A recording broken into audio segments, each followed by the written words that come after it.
yung sinasabi nilang corruption, itong flood control po na sinasabi nila, nag-expose nito yung ating Pangulong Bongbong Marcos. At ang flood control ng previous administration po, 13,000 plus. Tingnan ninyo, sa Cebu, mga kababayan, bilyon-bilyon ang inallocate na pondo. Parang Davao lang. Yung Davao, 52 billion yung pork barrel fund na inallocate kay Pulong ng kanyang tatay sa previous administration ng kanyang tatay. Pero yung Cebu, binabaha pa rin. Parang yung Davao, binabaha pa rin. Parang yung Davao ngayon, Cebu ngayon, mga kababayan. You see? At nag-expose nitong corruption sa flood control yung ating Pangulo sa kanyang zona na mahiya kayo. Mahiya naman kayo. Pilit mga kababayan na pinadivert nitong mga DDS influencers tulad ni Trixie Cruz Angeles ang issue. Ang itinuturo ang Marcos administration. Yung Marcos administration nga po ang nag-expose.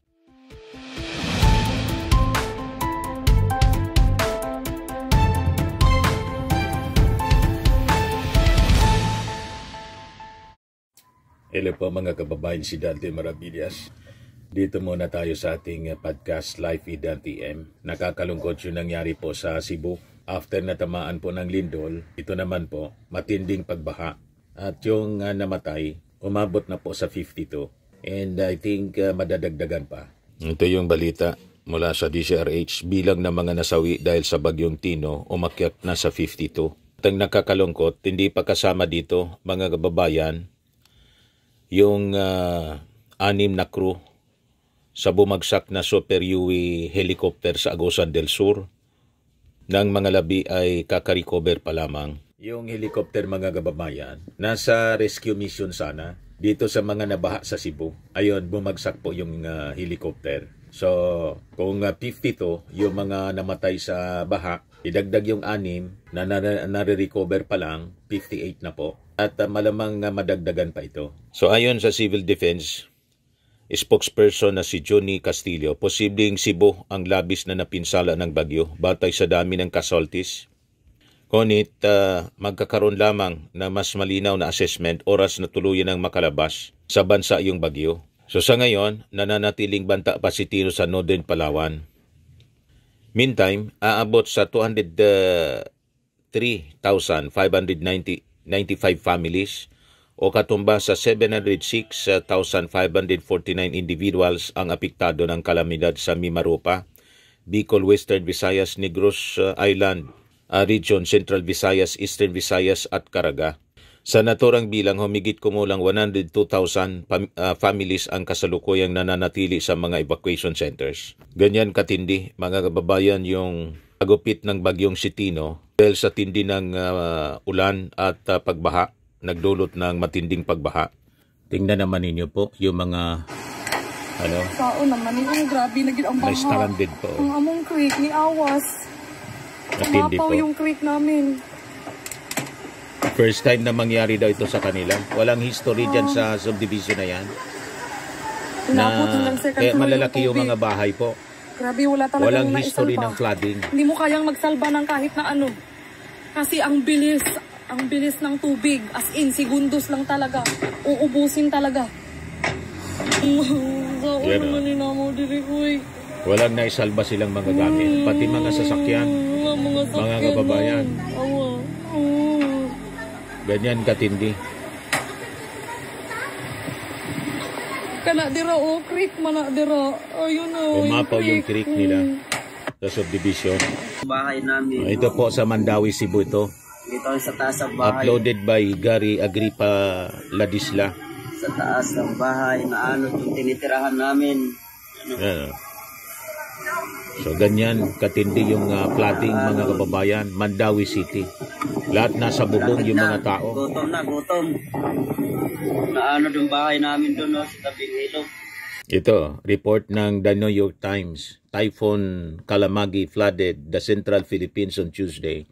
Mandawi City po ito. Ito yung kwento, mga kababayan, ng isang residente sa isang subdivision.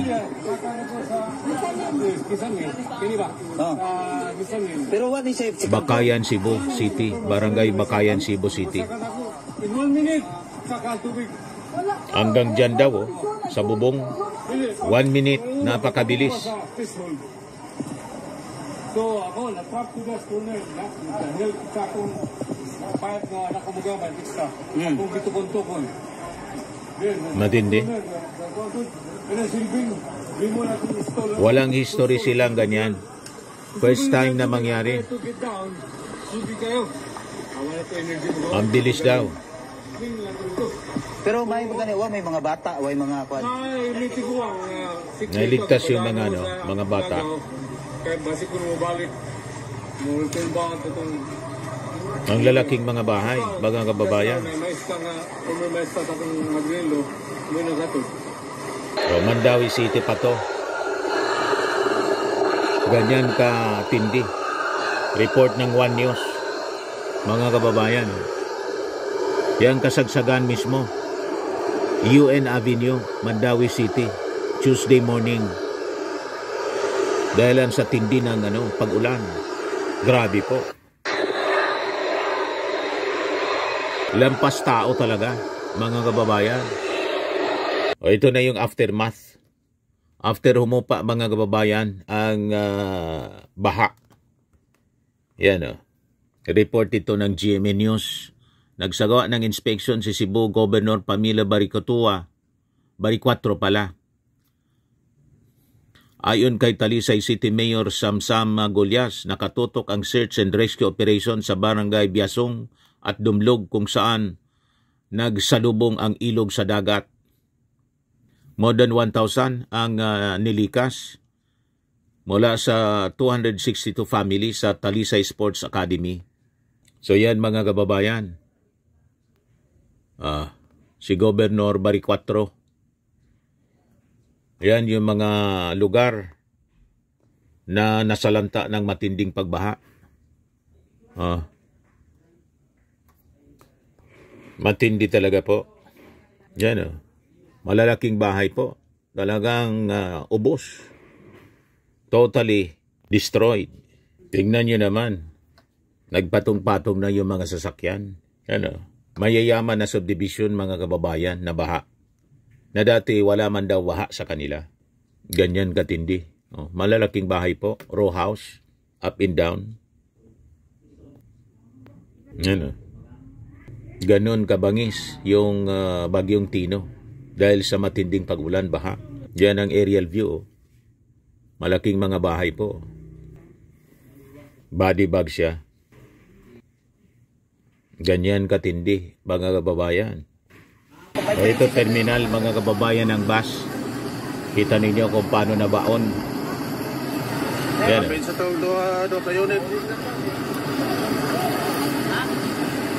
Okay na, no?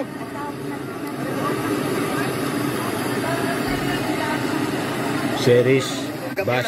Oh, na. Kasi ulit kusus ka laon. Yan. Yan, the scene of the devastation, mga kababayan. Niligtas nila pati yung kanilang mga alaga.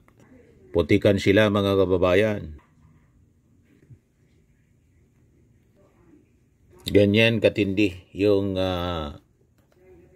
damage to properties.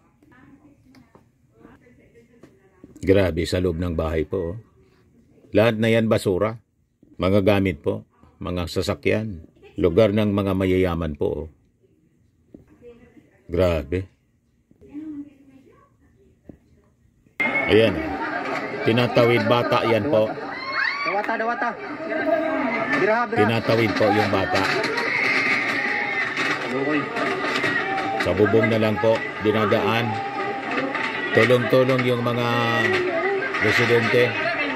Bata po siya, nililigtas. Kasi wala na eh, hanggang bubong na eh. Ayan pa isang bata. Katakas tubig. Ito, sinusubukan niyang iligtas yung na-trap doon sa isang malaking bahay. Ayan o, sinusubukang i-rescue gamit yung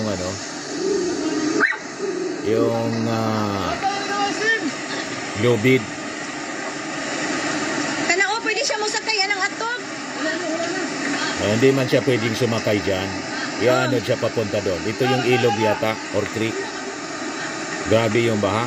Ito yung sinusubukan po na makahawak sa lubid. Butit hindi masyadong malakas yung hangin. Talagang matindi lang yung ulan, mga kababayan.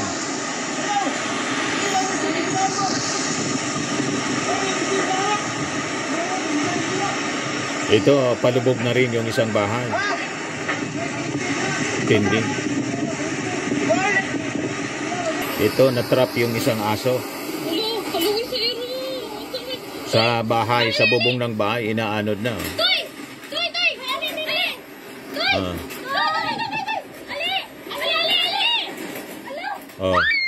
Naanod na. Kasama siya sa inanod. Wala. Malakas yung ragasa ng ulan. Inanod na yon. Sana makalangoy din siya. Matindi talaga to. Yan totally damage yung mga kabahayan. Giba-giba lahat. Yan ang aerial view.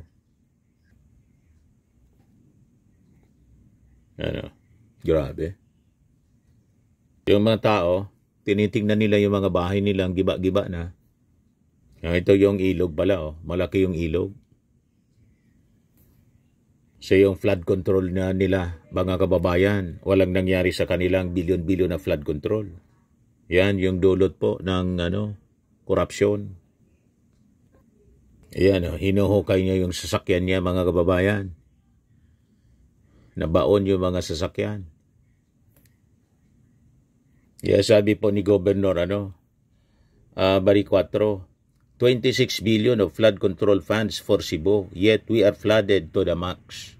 Yan Cebu Governor Pam Bari 4 called out the government's flood control spending after heavy rains left multiple people dead across different barangays in Cebu City on Tuesday, November 4.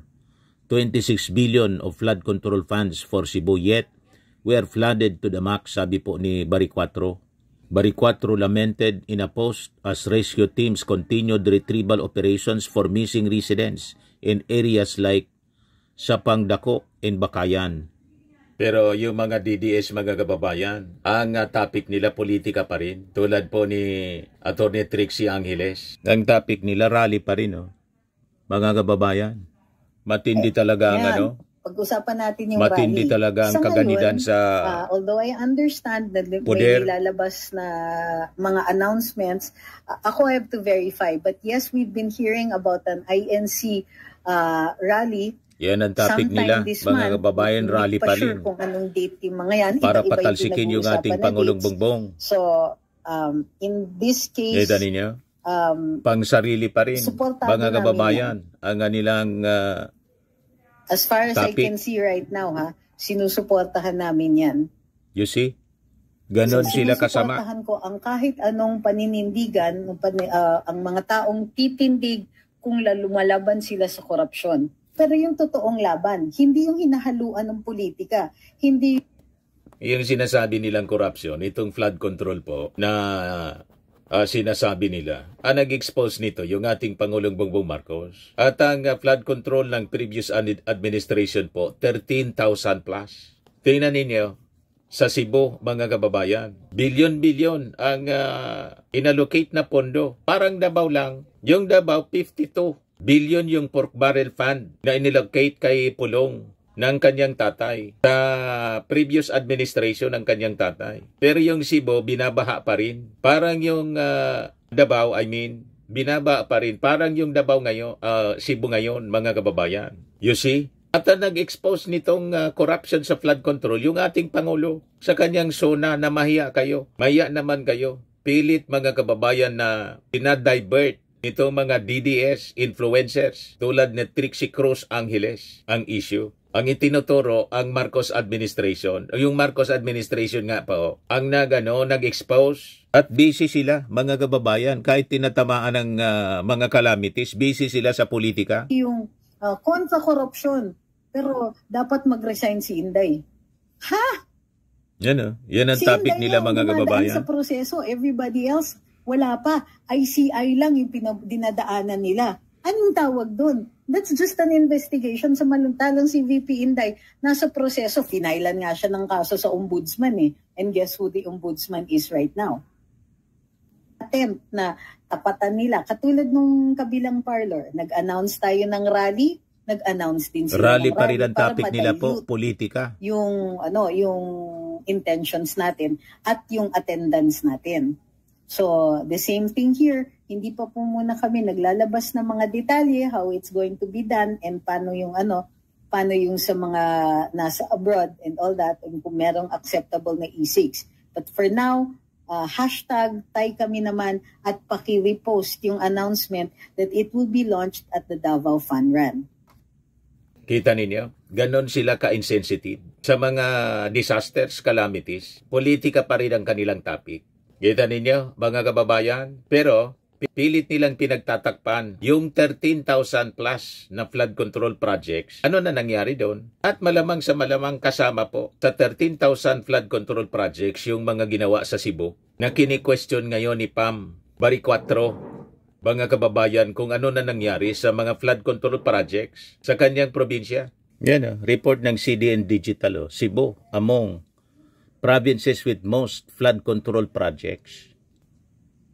Yan photos of the flood in parts of Hernan Cortez in Mandawi City following heavy downpour last July 2025. Ngayon na ulit po, matindi yung baha sa Mandawi. Yan sabi rito. Cebu, including the cities of Cebu na matinding binaha ngayon. Mandawi, binaha din ngayon ang todo. Lapu-Lapu City ranks second in the list of provinces with the most number of flood control projects in the country. The Malacanang on Monday, August 11, launched the Sumbong sa Pangulo, a website that allows the public to monitor and report the status of infrastructure projects aimed at mitigating flooding in their area. The palace, through its Presidential Communications Office, also released key findings from the online portal, including the provinces that received the most flood control projects. With 414, Cebu ranked second. 414 flood control projects. Next to Bulacan, kung saan maraming mga sa Bulacan na discover yung mga ghost project, which tops the list. But Cebu, despite experiencing severe floodings even after just a brief downpour, particularly in the urban areas, did not belong to the list of most flood province areas in the Philippines according to the PCO. Pero ngayon, mababago na siya dahil sa nangyaring matinding pagbaha ngayon sa Cebu City. You see? Ayan sa report ng GMA, 414 flood control projects worth 26.61 billion traced to Cebu. Ito yung sinasabi ni Governor Baricuatro. Ano niya nangyari? Yan yung mga projects po. Worth billions, mga kababayan. You see? Ito yung mga top contractors. Kasama dito yung Diskaya Construction.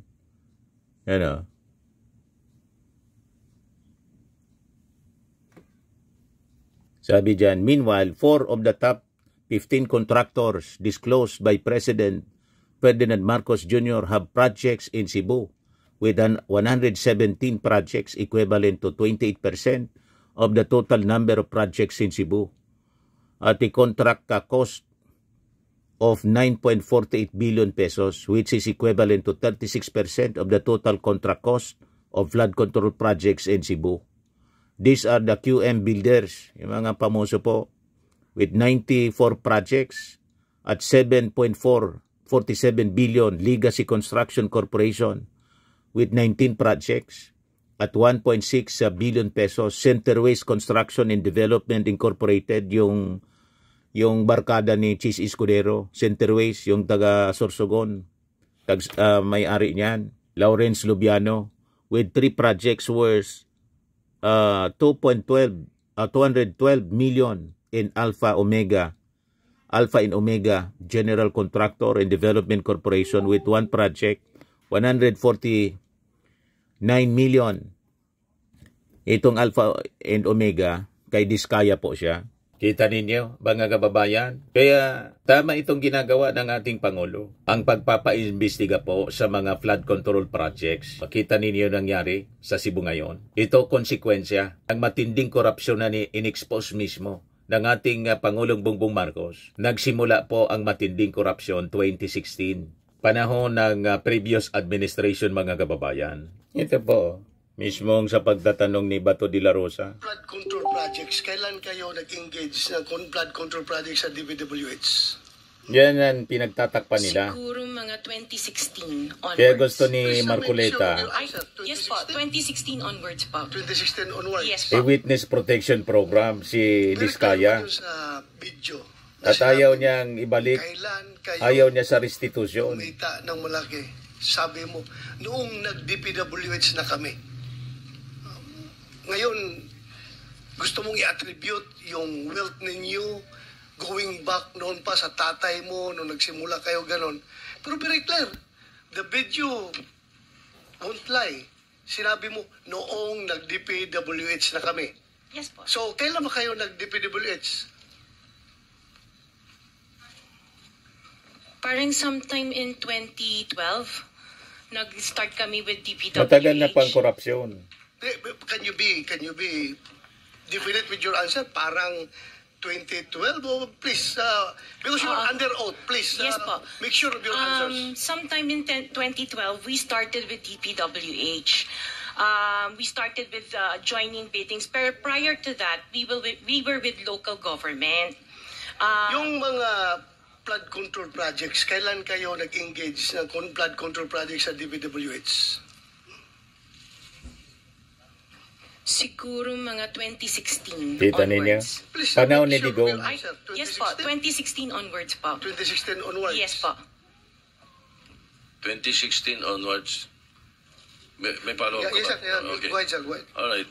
Kaya pilit nilang pinagtatakpan, mga kababayan, kasi yung mga kontratista po na na-mention ng ating Pangulong Bongbong Marcos sa kanyang pagpa-press con after the maya naman kay Yusona, tumiba po talaga noong previous administration. Kaya yung investigasyon ng Senado sa pamumuno una ni Marcoleta, ang gusto ni Jinggoy, itutok lang yung pagtatanong sa 2022.